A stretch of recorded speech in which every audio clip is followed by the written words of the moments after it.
Hi there, I'm Miss Kay, and this is a quick video tutorial on calculating percent of change. For the purposes of this video, we're doing calculating the percent of change as an application of some decimal operations. If that's something you're unfamiliar with or maybe you need more time on, I would consider approaching that prior to watching this video. If you're ready to jump in, let's do it. For percent of change, we're really looking at how something changes and where it started. So in this problem, for example, it says 4 feet are cut from a 12-foot board. What's the percent decrease in the length of the board?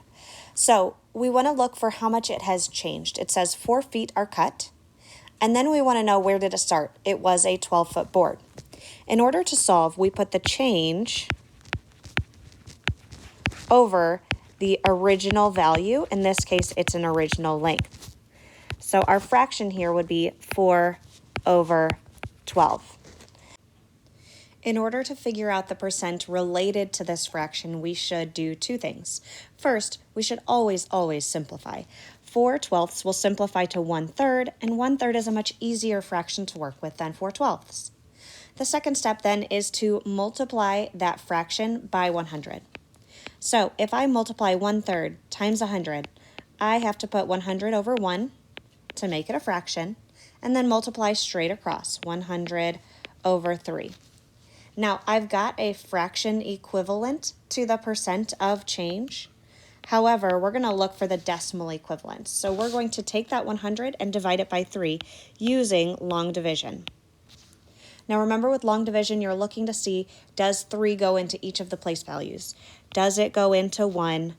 No, it does not. Does it go into 10? It sure does. It goes in 3 times. Let me get rid of that arrow. It goes in 3 times, which is 9. If I subtract and bring down my 0, I still have 10. It's still going to go in 3 times, which again is going to be 9. I'm going to subtract, get a 1.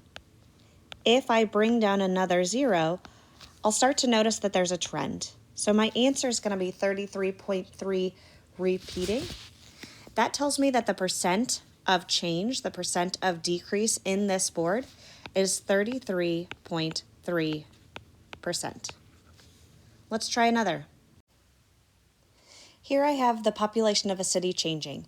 It says the population in a city grew from 450,000 to 500,000. Find the percent of growth. So again, I want to look for the change, and I want to identify where the city started. This time they're not given to us in such an easy format to read.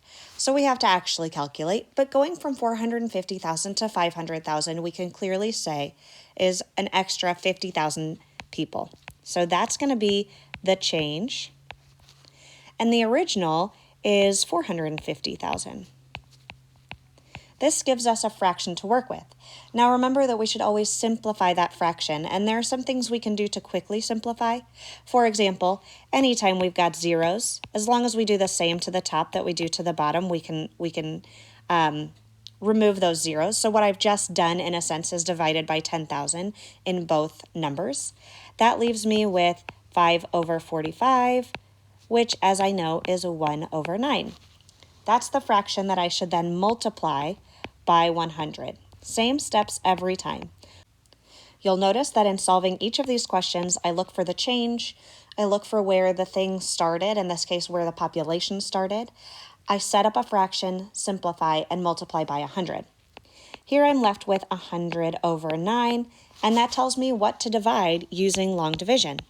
So let's do that. 9 does not go into 1, but it does go into 10 one time. If I subtract, you should be getting some kind of deja vu situation here. You notice that you got a 10 again. If I say that 9 goes in one more time, I subtract and get 1, I bring down a 0, I'm noticing a pattern. That tells me that the percent of growth, the population grew by 11.1 repeating percent in that time. Let's try one last question. In order to simplify this process for you, I've set a list here of general rules for calculating the percent of change. Now, this will work the same for a percent of increase or a percent of decrease, and the only way to really determine whether you're doing an increase or a decrease is from reading the problem and deciding if the value increased, if the value decreased, and what words are there that can help you decide. So here's how you do it. First, we found the change that happened. Second, we identified where the change started. So for the population, we looked at what was the original population, and for the length of the wood, where did it start before a piece was cut off. Then we set up a fraction, and that fraction was the change over the original value, and we multiplied by 100. The outcome of that multiplication often led to long division. However, the multiplying by 100 is what leads us to that final answer. I hope this helps you to better understand how to calculate the percent of change. I thank you for being here, and I'll see you next time.